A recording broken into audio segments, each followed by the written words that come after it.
Entonces, ella lo que ha ido es ocultando información valiosa al Ministerio Público, que el Ministerio Público, gracias a su labor de investigación y la colaboración de otros aspirantes, se está descubriendo. De igual manera, el periodista Fernandini. Ahora nos enlazamos vía Zoom con Catherine Ampuero, ex procuradora. Catherine, muy buenos días. Muy buenos días, Nicolás. El día de hoy se ha convocado en la tarde a la audiencia en la que la justicia tiene que resolver el pedido fiscal de 36 meses de prisión preventiva para Sada Goray, Mauricio Fernandini y otros implicados en el escándalo relacionado con el tema de Mi Vivienda, ¿no? Por darle un nombre, ¿no es cierto? Porque está Mi Vivienda, está SUNARP, está Bienes Nacionales y está todo lo demás, ¿no? ¿Qué es decir, por qué una medida tan extrema como esta? ¿Cuál es la explicación porque digamos 36 meses es lo más gravoso, como dicen los abogados, que se puede solicitar en un contexto como este? Bueno, para que la Fiscalía pida 36 meses de prisión preventiva, se tiene que estar investigando el delito de criminalidad organizada, ¿cierto? Más allá de los delitos de corrupción. Y este caso, efectivamente, no solo se están investigando graves delitos de corrupción, como es el delito de colusión, que ha sido uno de los últimos delitos incorporados por la fiscal en este caso, además de delitos, por ejemplo, de tráfico de influencias o cohecho, también se está investigando criminalidad organizada. Y es en el único supuesto donde la investigación preparatoria puede durar 36 meses y puede ser ampliada por 36 meses más. Y un requerimiento de prisión preventiva, como la que ha solicitado la Fiscalía, puede llegar hasta los 36 meses. Para que pueda hacer este requerimiento, la Fiscalía ha presentado o ha sustentado este requerimiento en graves y fundados elementos de convicción que vinculan a las personas que están siendo investigadas con la comisión de los delitos que el Ministerio Público les está imputando. En este caso, no a todos se les ha requerido esa prisión preventiva, pero sí a los principales personajes que, bueno, a través de los medios de comunicación ya conocemos, ¿no? Como Sada Goray, el periodista Fernandini, a la expareja de Sada Goray también, que hasta ahora pues está siendo un prófugo de la justicia, ¿no es cierto? Entonces, tenemos que tener en cuenta que esta investigación no es reciente, esta investigación viene de fines del año pasado, y a partir de la colaboración eficaz de Salatiel Marrufo y otros más, pues el Ministerio Público ha desarrollado muchos actos de investigación que han ido corroborando la información que han dado estos aspirantes a colaboradores eficaces, pero también se ha ido descubriendo cómo algunos, dentro de ellos, por ejemplo, Sada Goray, ha estado dando información a cuentagotas, cuidando sobre todo el patrimonio económico, no solo de ella, sino de todo el grupo económico que ella representa, porque ella es la cara, pero todavía no se conoce detrás de ella qué empresarios y grandes empresas están, ¿no es cierto? Entonces ella lo que ha ido es ocultando información valiosa al Ministerio Público, que el Ministerio Público, gracias a su labor de investigación y la colaboración de otros aspirantes, se está descubriendo. De igual manera, el periodista Fernandini, él se acogió a una confesión sincera, con el cual puede lograr una reducción significativa de la pena, hasta por debajo de un sexto de la pena, pero también se ha determinado durante la investigación el Ministerio Público que Fernandini tampoco ha sido sincero, se ha acogido a la confesión sincera, pero no ha sido sincero en toda la información que ha brindado al Ministerio Público. De acuerdo a este requerimiento, vemos que él también ha ocultado muchísima información que está saliendo a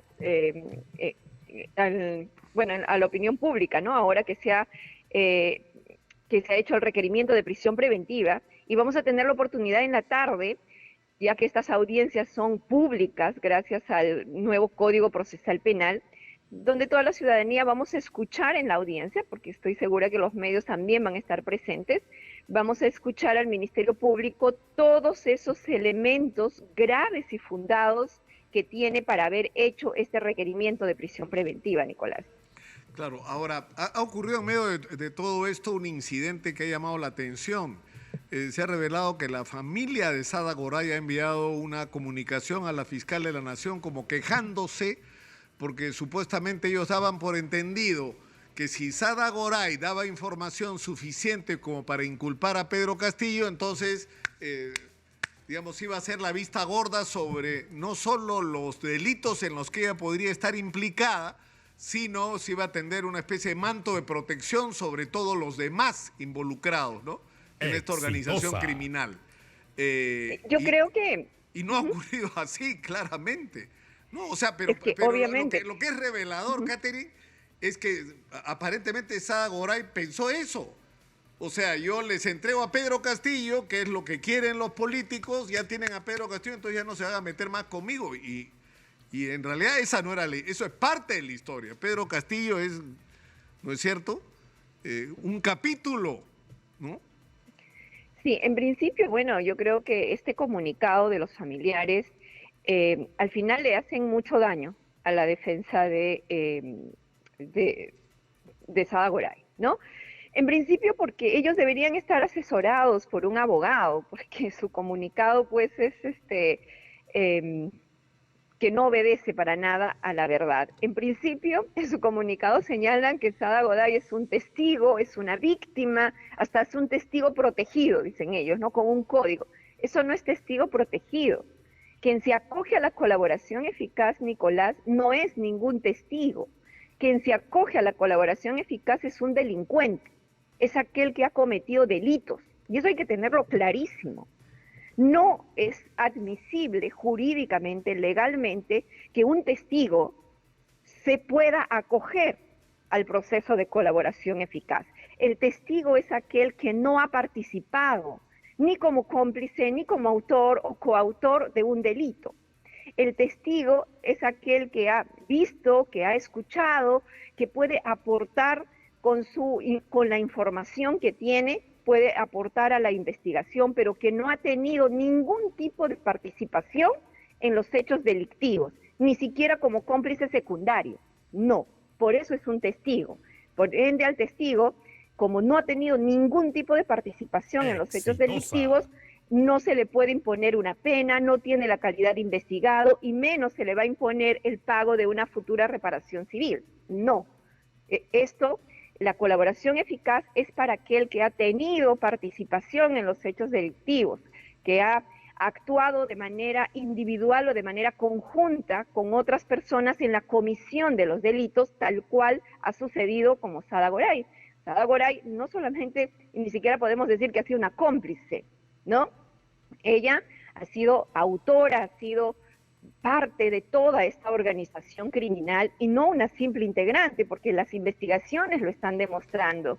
Las investigaciones a cargo del Ministerio Público están demostrando cómo ella, con chasquear los dedos, ¿no?, simplemente cambiaba a los funcionarios de la SBN, cambiaba a los funcionarios del Fondo Mi Vivienda, aquellos que ella consideraba eran una piedra en el zapato que les sacaba informes negativos a los intereses de la organización criminal que ella, de la cual ella era parte. Entonces ella simplemente los cambiaba, los eliminaba, los sacaba de la administración pública. Entonces vemos el gran poder que tenía esta señora, y todo ese poder era gracias a las coimas que ella pagaba, coimas que habrían llegado incluso hasta el presidente Pedro Castillo.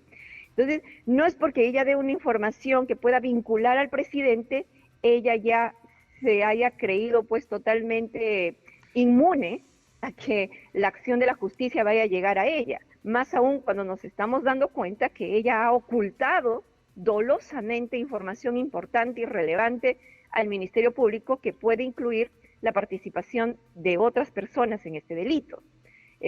Además, ella, si hablamos específicamente de Pedro Castillo, yo creo que aquí la pieza clave para vincular directamente al presidente Pedro Castillo es Jainer Alvarado, número uno, y el otro es el dueño de la casa de Serratea, que ahorita se me fue el apellido, pero me parece que es Sánchez. Sánchez, no, sí.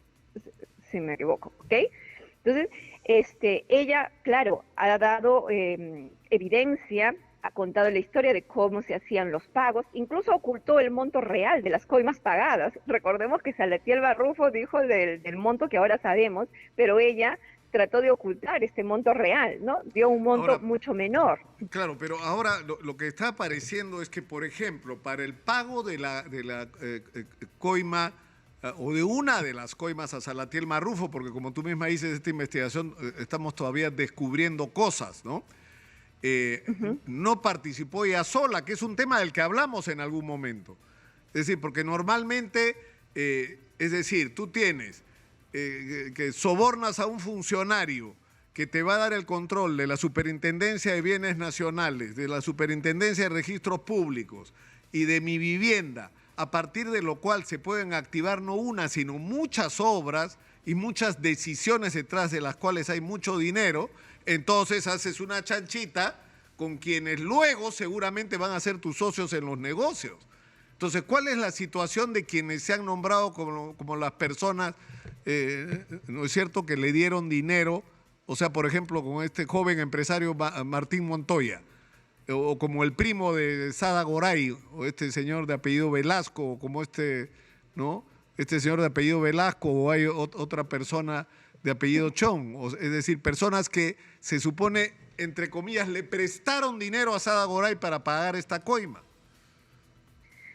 Mira, las investigaciones van a tener que continuar. Recién se está formalizando o ya formalizaron la investigación preparatoria el día de ayer para haber hecho los requerimientos de prisión preventiva. Entonces tenemos bastante tiempo. El Ministerio Público tiene en principio 36 meses para seguir investigando y en ese transcurso de esa investigación puede ampliar la investigación para incluir en calidad de investigados a nuevas personas naturales, sean estas funcionarios o servidores públicos o sean empresarios, y también podrá incluir a personas jurídicas que se encuentran implicados en estos graves delitos de corrupción y crimen organizado, porque aquí hay muchos empresarios que están detrás, y no solamente, bueno, el primo, el tío, que han prestado dinero. Incluso se habla de una cooperativa, la cooperativa El Pacífico, y llama muchísimo la atención que esta cooperativa, con la efímera suma, irrisoria suma de 600 o 700 soles que tenía Sada Goray como asociada a esta cooperativa, pues haya sido beneficiada con créditos sumamente altos, préstamos de dinero que le ha hecho esta cooperativa Pacífico de 20 millones, ciento y tantos millones, salió como 159, han dicho que ya pagaron, pero el hecho de pagar no significa que no hayan incurrido en graves delitos. Por ejemplo, delito de lavado de activos. ¿Qué hizo la superintendencia con esa información? Porque las cooperativas desde el año 2019 vienen siendo fiscalizadas por la SBS.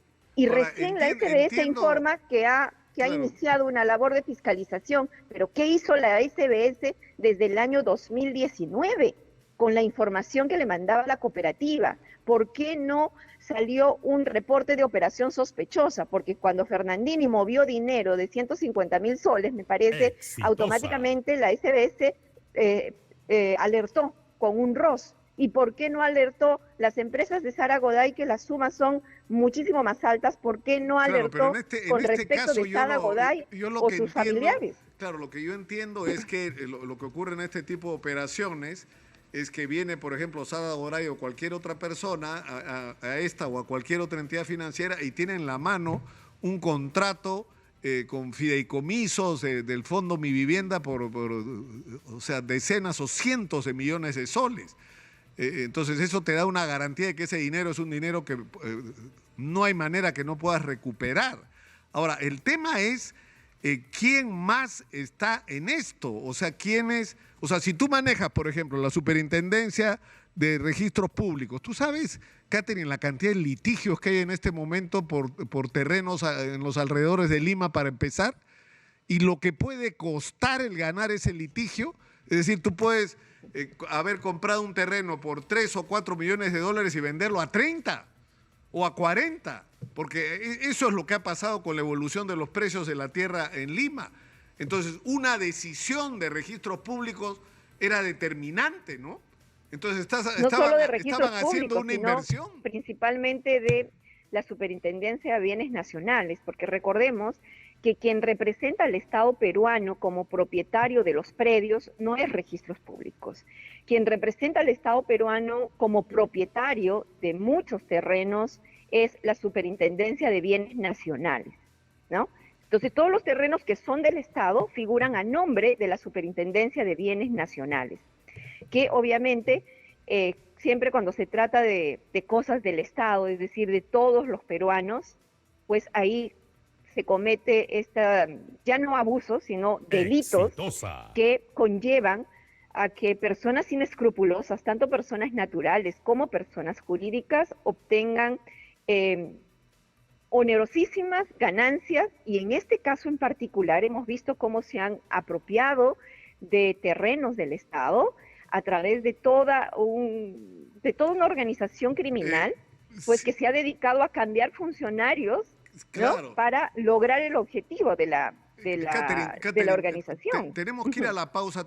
Quiero robar unos minutos, por favor, para conversar un poco sobre lo que podría venir después de esto. Por favor. Estamos conectados con Catherine Ampuero, ex procuradora, y estamos hablando hoy día va a haber una audiencia donde se va a decidir la prisión preventiva sobre Sada Goray y Mauricio Fernandini, Exitosa. solicitada por la Fiscalía de Lucha contra la Corrupción del Poder. Hay otras personas también incluidas en la solicitud, pero digamos las más emblemáticas son Sada Goray y Mauricio Fernandini. Ahora, la interrogante que te planteaba es qué es lo que viene luego de esta investigación, porque ha sido revelador que el hecho, y que de alguna manera lo ha dejado traslucir la familia de Sada Goray en esta comunicación a la fiscal de la Nación, de que esta gente pensaba que entregando la cabeza de Pedro Castillo se iba a hacer la vista gorda sobre todo lo que pudiera haber detrás. Y lo que hay detrás es evidentemente una gran corrupción, ¿no? Porque, por ejemplo, te digo, en el caso de Salatiel Marrufo, estamos hablando de que Sada Goray controlaba, o había algo así como contratado, ¿no es cierto?, el control del Fondo Mi Vivienda, de la Superintendencia de Registros Públicos y de Bienes Nacionales. Pero Salatiel Marrufo tenía control, aparentemente por su participación en FONAFE, es decir, por su intervención en FONAFE, en una serie de contrataciones de obras de saneamiento, por ejemplo, y en montones de obras de Mi Vivienda, del Ministerio de Vivienda, perdón. Entonces, la pregunta es, ¿no deberían ser sometidas todas estas licitaciones que se otorgaron durante el periodo que esta persona permaneció en el cargo? ¿No deberían ser sometidas a auditoría a ver quién ganó estas licitaciones y si hubo irregularidades o no en ellas? Y yo creo que nos vamos a encontrar con sorpresas. Yo creo que es parte de la estrategia del Ministerio Público. De todas maneras, van a tener que fiscalizar todas las obras Exitosa. que ha otorgado esta institución mientras estaban estos funcionarios colocados por la organización criminal a la cual pertenecía Sada Goray, ¿no es cierto? Porque ella los puso ahí con un fin determinado, ¿no es cierto? Ellos ocuparon esos cargos, por ejemplo, en el directorio de FONAFE, de la SBN también. Recordemos el terreno enorme de Chilca, que pusieron, por ejemplo, a una asesora para que saque los informes positivos a favor de la organización. Entonces hay que fiscalizar, y yo creo que sí va a ser parte de esta investigación del Ministerio Público, fiscalizar durante el tiempo que estas personas ocuparon estos cargos dentro de la SBN, dentro del Fondo Mi Vivienda, qué obras fueron las que finalmente salieron a favor de las personas naturales y jurídicas que conformaron esta organización criminal. O sea, de todas maneras, recordemos que el Ministerio Público tiene 36 meses e incluso puede ampliar por 36 meses más.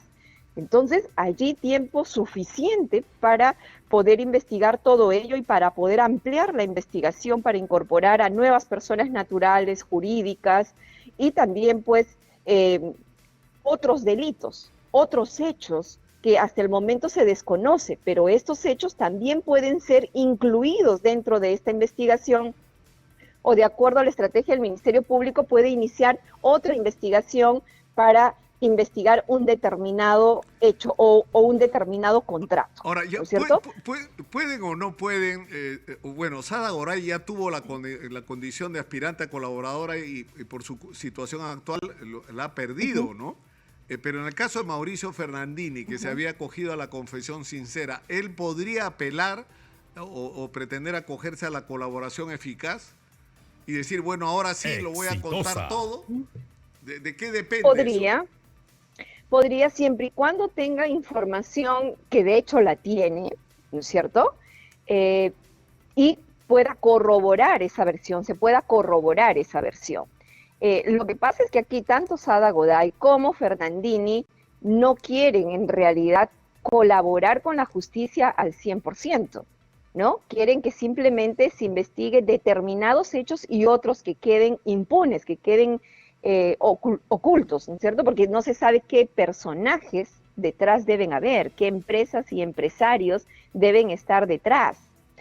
Y ellos pues tratan de dar una información absolutamente selectiva y a cuentagotas, que obviamente está cuidando muchísimo, pero muchísimo, los intereses económicos de todo ese grupo económico a quienes representaba Sada Goday, que se han visto beneficiados con estos contratos irregulares por parte del Estado peruano.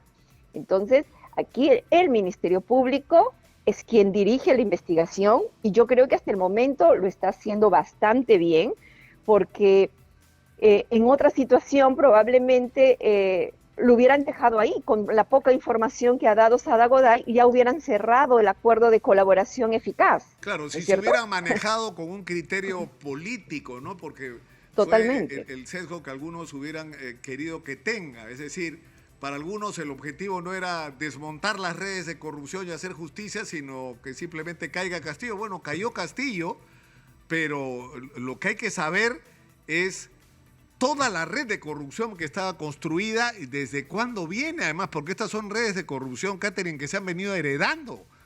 O sea, Sí. El otro día decía Jania Pérez de Cuellar acá, en una entrevista que tuvimos sobre esta especie de nido de corrupción en el que se había convertido el Ministerio de Vivienda, pero la pregunta es ¿desde cuándo? Hace mucho tiempo que esto está pasando, ¿no? Con otros actores, seguramente, Y ¿no? algo Pero muy esto está importante, pasando Nicolás. hace rato, o sea, la contratación de obra pública es una fuente de corrupción y de enriquecimiento ilícito en el Perú. Y yo creo que esto es una extraordinaria oportunidad para ir a fondo, ¿no? Y sobre todo dar el mensaje a la ciudadanía de que una verdadera lucha contra la corrupción y quieres erradicar o por lo menos disminuir grandemente los niveles de corrupción en las instituciones públicas, no solamente tienes que aspirar a sancionar a los funcionarios y servidores públicos, también tienes que sancionar las conductas ilícitas en las que incurren los empresarios, que finalmente son los que se coluden con el funcionario público para defraudar los intereses del Estado, para defraudar a todos los peruanos. Entonces son como los dos lados de una misma moneda. El funcionario o servidor público corrupto, ¿no?, quien debería velar por los mejores intereses del Estado, por el correcto funcionamiento de la administración pública, pero al otro lado de la moneda también está ese empresario, persona natural o persona jurídica, que actúan al mismo nivel de corrupción y obviamente incurren también en delitos de organización criminal y muchos de ellos también en lavado de activos. Entonces no se puede hablar de lucha contra la corrupción si solamente vemos al funcionario o servidor público, que su conducta puede ser mucho más reprochable, eso sí es verdad, pero no podemos dejar de lado al empresario que también, como vuelvo a repetir, incurre en estos graves delitos de corrupción y crimen organizado, ¿no? Ese tiene que ser el mensaje, porque ya no podemos seguir permitiendo que estas empresas se mantengan en el tiempo, independientemente de qué autoridades vengan. Es como esta serie de Netflix, ¿no? El mecanismo, vemos que a los funcionarios públicos cambian, ¿no? Cambian porque finalmente son cargos de confianza, los cargos directivos, y suelen cambiar. Pero quienes se mantienen en esta red de corrupción que está dentro de las instituciones, son los empresarios. Y a ellos, funcionario que venga, lo incorporan a este mecanismo de para ver corrupción a que quién ya se ha toca implementado. corromper ahora, digamos, ¿no? A quién toca corromper ahora y así el sistema se aceita y permanece. Catherine, te agradezco mucho por esta conversación, ha sido muy gentil como siempre. Un abrazo. Muy buenos días. Hoy día, dicho sea de paso, el equipo especial de la policía que está adscrito al equipo de fiscales de lucha contra la corrupción del poder está de aniversario. Y yo creo que es importante recalcar la labor de este equipo especial, que es gente que ha sido especialmente seleccionada, que es gente intachable en su conducta y que no se casa con nadie. Y yo creo que lo han demostrado por la labor que han desempeñado en los últimos tiempos y que ahora se prueba, digamos, la certeza de la decisión de mantener a este equipo, que en determinado momento quiso ser descabezado cuando pretendieron sacar a Harvey Colchado de ahí, al coronel Harvey Colchado, que es el jefe de este equipo especial, pero de alguna manera también reivindica la decisión de la fiscal de la Nación, que ha sido objeto de tantas críticas, de Patricia Benavides, de crear un equipo de fiscales dedicado a perseguir a la corrupción en el poder. Porque la gran tragedia nacional no es que no hayamos crecido, hemos crecido en términos macroeconómicos y el Perú no es otro país porque tenemos un aparato del Estado ineficiente y corrupto, que como acabamos de estar hablando con Catherine Ampuero, va cambiando de protagonistas, ¿no? Por eso es que ocurre que sale un alcalde, viene el otro y al final los dos terminan procesados por corrupción. Y lo pasa con los gobernadores regionales, los ministros y hasta los presidentes. Porque tenemos redes de corrupción permanentes. Entonces tenemos un problema de corrupción en el aparato del Estado y por eso hay que hacer foco y tiene que ser una tarea especializada el combatir la corrupción en la estructura del poder del Estado del Perú, y por eso esa decisión fue certera, y fue certera crear un equipo especial que tuviera además en la policía, que tuviera permanencia de gente experimentada en la lucha contra la corrupción, de gente a la que no se puede engañar, de gente a la que no se puede sobornar, de gente que está comprometida moral y personalmente en la lucha por acabar con la corrupción en este país, que es una de nuestras principales lacras y una de las principales razones por las que no somos un país distinto al que deberíamos, o que no somos el país que deberíamos ser.